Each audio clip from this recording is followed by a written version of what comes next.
Hi. Thank you for doing this today. Yeah. I really love this film. It was so exciting. I love the actions. I love the characters. I love the story. I love everything.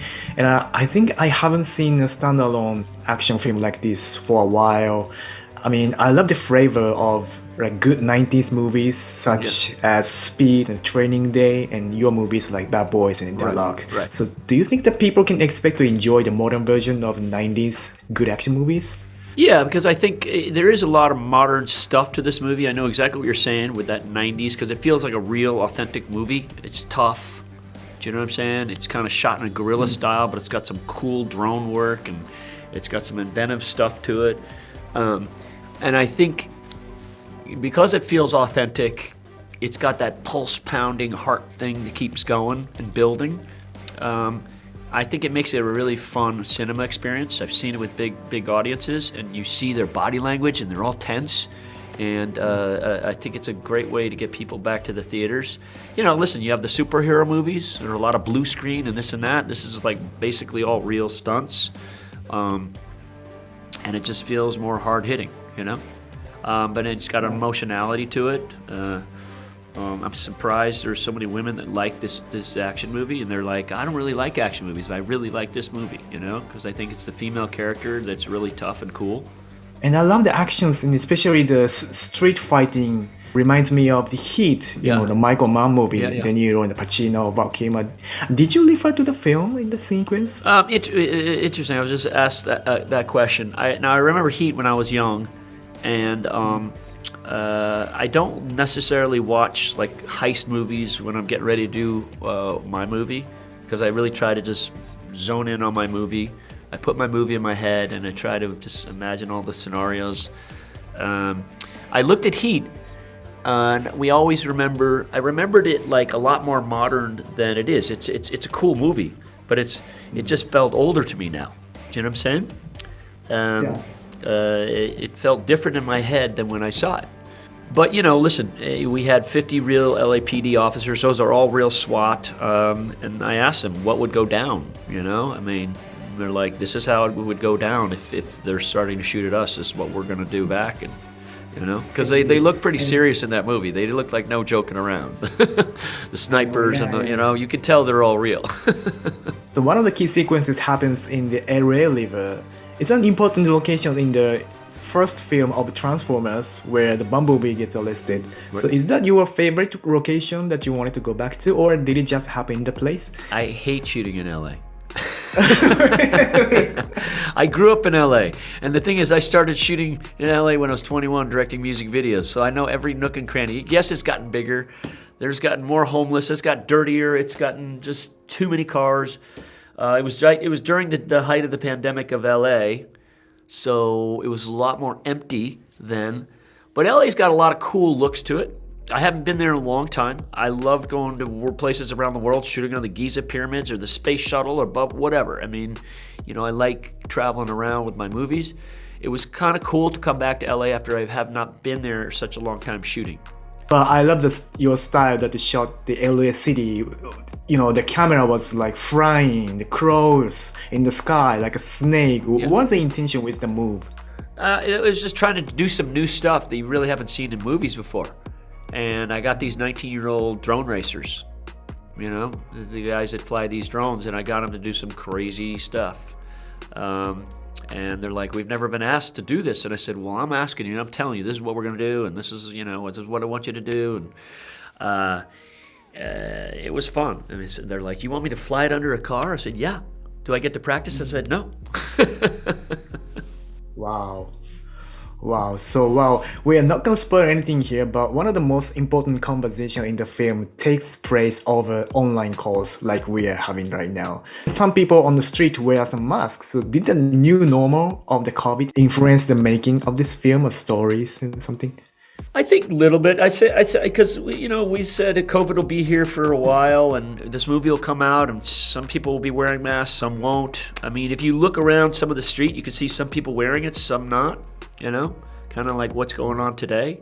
I don't know how Japan is right now, but France, I think, just took their masks off like last week. You know, Miami, we took our masks off I live in Miami mostly.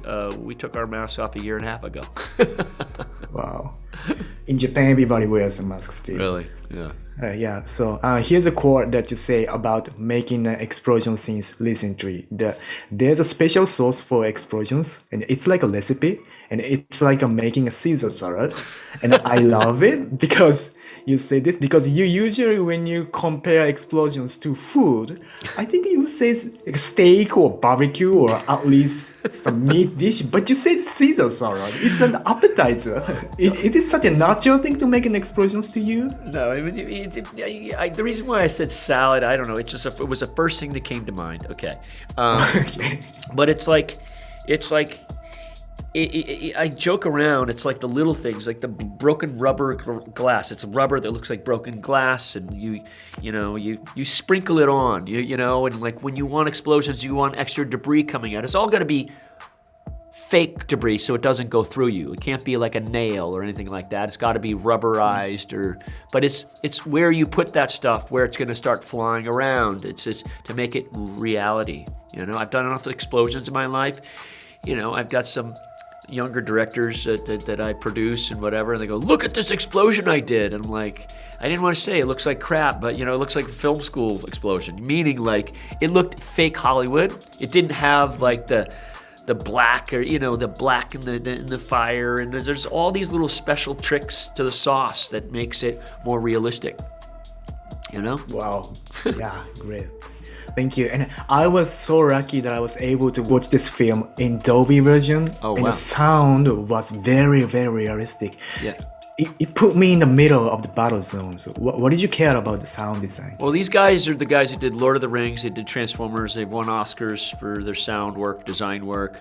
Remember, this was a low-budget movie. They were doing me a favor working on this. And Atmos, we really, really use the Atmos. I'm actually the first home theater to ever have home Atmos in the world. So Dolby came to me early, and they wanted me to use it. I think it was on Transformers. Some directors know how to use it, others don't.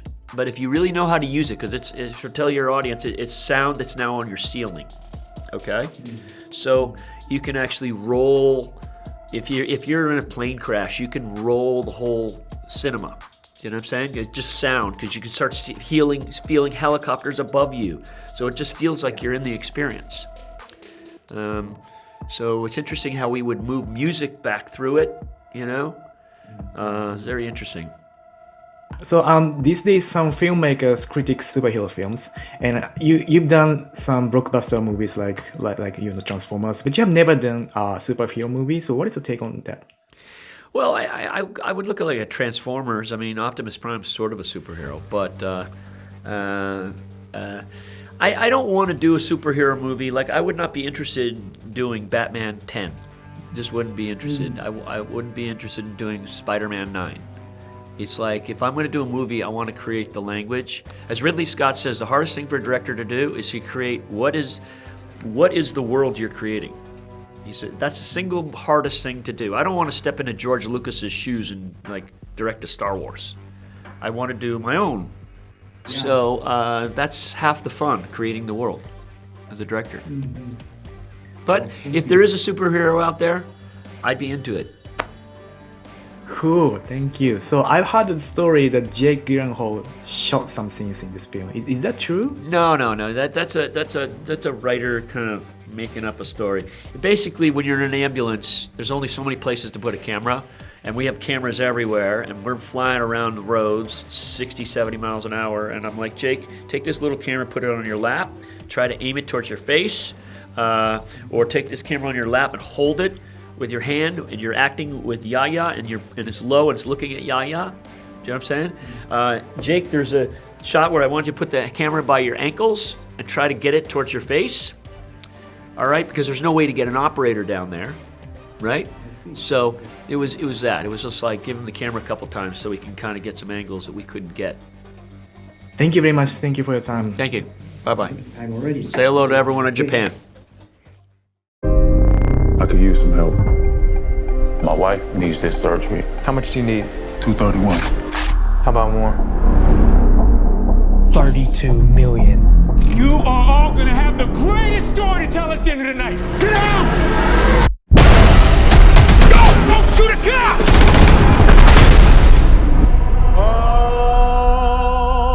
Stop! Get out! What do you want? I'm gonna need you to help us. We're not crashing into this ambulance. We got a brother cop on board. We are trying to save you. 1, 2. California. Hey! Don't you move!